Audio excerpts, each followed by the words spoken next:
Shalom Bapak Ibu, saudara-saudari sekalian yang saya kasih. Semoga Anda di dalam lindungan Tuhan senantiasa. Pokok bahasan kita kali ini adalah kualitas rohani yang minimum agar kita tidak batal selamat. Bagian ketiga atau yang terakhir. Kualitas rohani minimum agar tidak batal selamat. Bagian ketiga atau yang terakhir. Channel Sharing Tools Kekristenan ini memang menyediakan pengetahuan kekristenan sejak awal. Bagaimana kita bisa selamat. Setelah selamat harus hidup minimum. Bagaimana supaya kita tidak batal selamat. Sebab keselamatan kita tidak sekali selamat tetap selamat. Selamatan kita harus dikerjakan.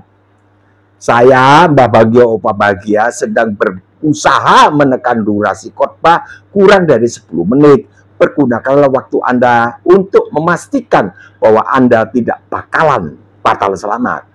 Saya review bagian ke-1 dan ke-2 kemarin, pendek singkat saja, supaya para penyimak video ini menjadi hafal. Karena memang channel ini adalah untuk belajar hidup Kristen setelah selamat, agar tidak batal selamat.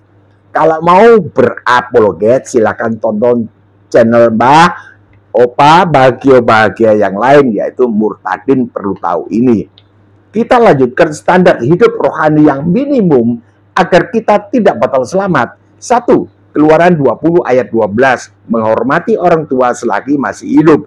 Kalau mau memberi uang belanja atau pemberian apa saja, berikanlah ketika mereka masih hidup. Jika memberi setelah mereka almarhum adalah sia-sia.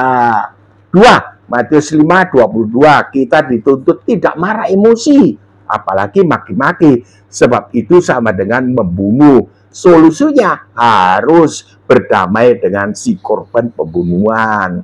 3. Matius 5:28. Kita dituntut tidak melihat lawan jenis dengan nafsu birahi. Sebab itu sama dengan berbuat zina.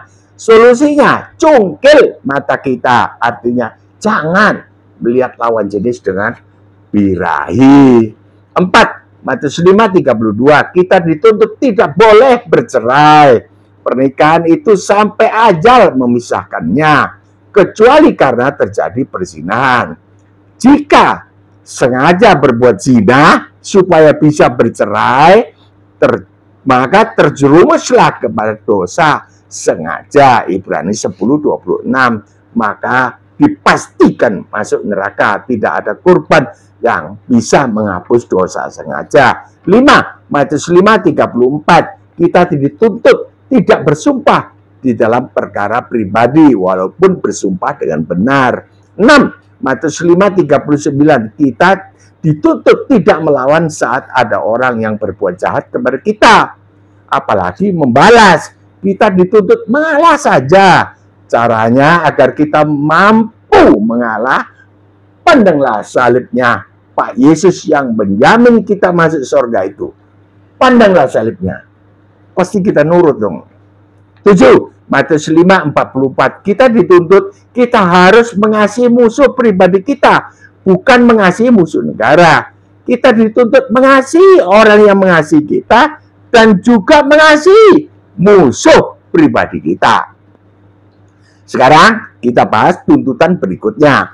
Memang keselamatan adalah anugerah Allah. Hanya beriman saja kepada pengorbanan Yesus Kristus, bukan hasil usaha kita, namun kita dituntut mengerjakan keselamatan kita. Filipi 2 ayat 12. Kerjakanlah keselamatan kamu dengan takut dan gentar. Jika tidak, maka tetap ada risiko batal selamat. Ke-8. Matius 7:22-23. Pada hari terakhir banyak orang akan berseru-seru, Tuhan, Tuhan, bukankah kami bernubuat demi namamu dan mengusir setan demi namamu dan mengadakan banyak mujizat demi namamu juga? 23. Pada waktu itulah aku, Yesus, akan berterus terang kepada mereka dan berkata, aku tidak pernah mengenal kamu. Inilah daripadaku, kamu sekalian pembuat kejahatan. Loh, kejahatan apa? Yaitu walaupun 1. bernubuat demi nama Tuhan Yesus, 2. mengusir setan demi nama Tuhan Yesus, berbuat banyak mujizat demi nama Tuhan Yesus. namun tidak melakukan kehendak Bapa. Apa itu kehendak Bapa? Yaitu tadi di Matius 5:23, kehendak Bapa kita pergi berdamai dengan si korban pembunuhan yang kepadanya kita telah marah, bahkan maki-maki. Ayat 29, kehendak Bapa kita mencungkil mata kita, artinya mengalihkan pandangan saat terpaku memandang lawan jenis dengan berahi agar tidak ingin berbuat zina. Maka kita cungkil mata kita, kita alihkan pandangan kita. Ayat 37, kehendak Bapa yaitu kita tidak bersumpah, cukup berkata ya atau tidak saat mengalami perselisihan dengan sesama. Ayat 39, Matius 5:39, kehendak Bapa kita mengalah saja terhadap orang yang berbuat jahat kepada kita. Mengalah. Ayat 44, Matius 5:44, kehendak Bapa kita mengasihi musuh pribadi. Jika kita tidak melakukan kehendak Bapa ini, ada 6 ini, maka pada hari kedatangan Tuhan Yesus kelak di langit, Matius 24 ayat 30, kita akan diperhitungkan sebagai pembuat kejahatan. Maka kita akan batal selamat. Sampai di sini dulu. Saya mohon pamit undur diri. Insya Allah kita masih diberi kesempatan jumpa lagi. Kiranya turunlah segala berkat keselamatan di tengah-tengah para penonton video ini beserta dengan keluarganya. Jangan sampai batal selamat. Disertai berkat jasmani, ekonomi yang berkecukupan di dalam nama Tuhan Yesus Kristus. Amin. Silakan bertanya atau menyanggah setelah mendengarkan bahasannya. Jangan hanya baca judul video saja. Nanti komentarnya tidak nyambung.